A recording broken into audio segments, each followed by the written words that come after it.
Is this a bit like Vodafone raising the white flag? Because you guys have struggled with coverage, you have struggled with trying to get market share.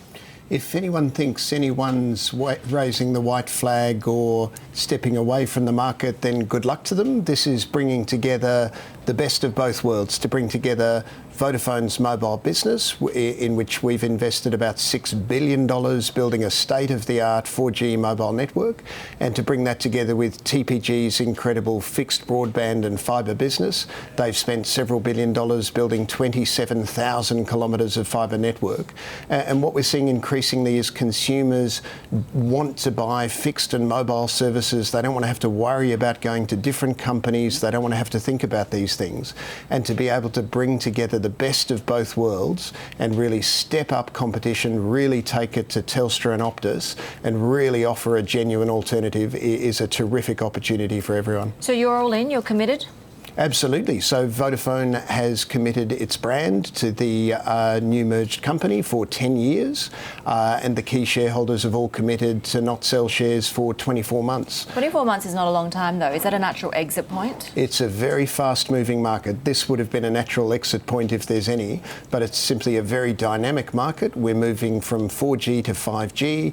NBN is driving a lot of rethinking and reshaping in the market. So 24 months actually feels like an awful long time in telecoms. You look at the broader gains. For example, Telstra has been up on expectation of this merger. It's up again.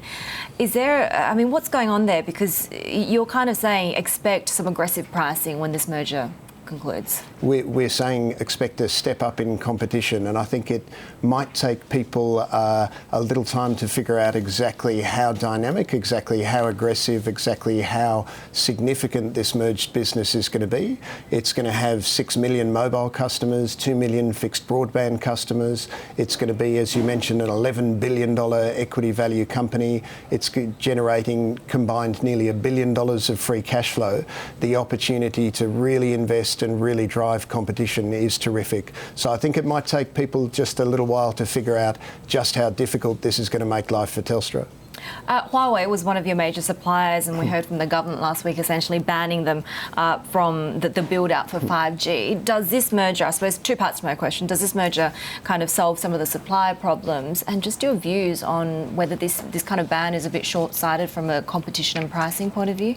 So to answer your first question, this really demonstrated to us that this is absolutely the right move. Clearly, the ban on Huawei for 5G is going to generate challenges for a lot of the industry because TPG use Huawei, we use Huawei, Optus use Huawei. So it is going to have an impact with the benefit of the combined scale of the business and the ability to invest, as well as our global shareholders, Vodafone Group, Hutchison Group. We think we're going to have a very effective response to it, but it certainly was a surprising move for Australia really to voluntarily submit itself to a duopoly in the supply of equipment. We haven't seen any sign of this sort of move from New Zealand, from the UK, from Europeans, but we'll see how it plays out.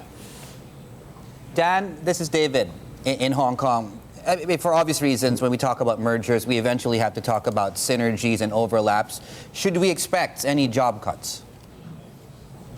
What you really need to do is just look at these two businesses. They're highly complementary businesses. It's really difficult to find two businesses that are a more natural complementary fit. So again, TPG, very strong in fixed broadband, have deployed an incredible 27,000 kilometre fibre network.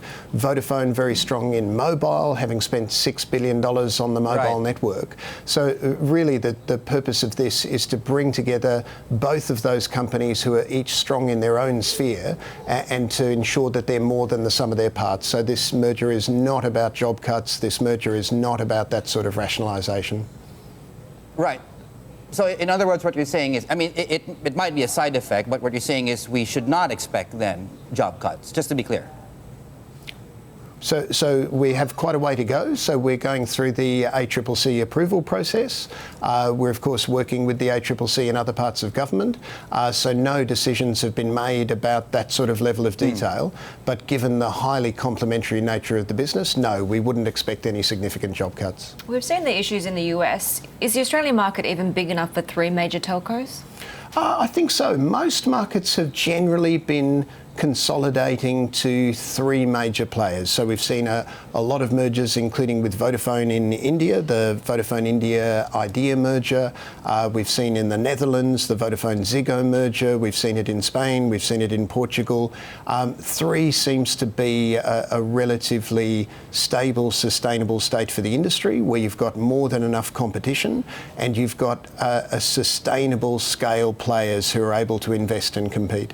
What are your 5G ambitions? Is it going to be a joint application?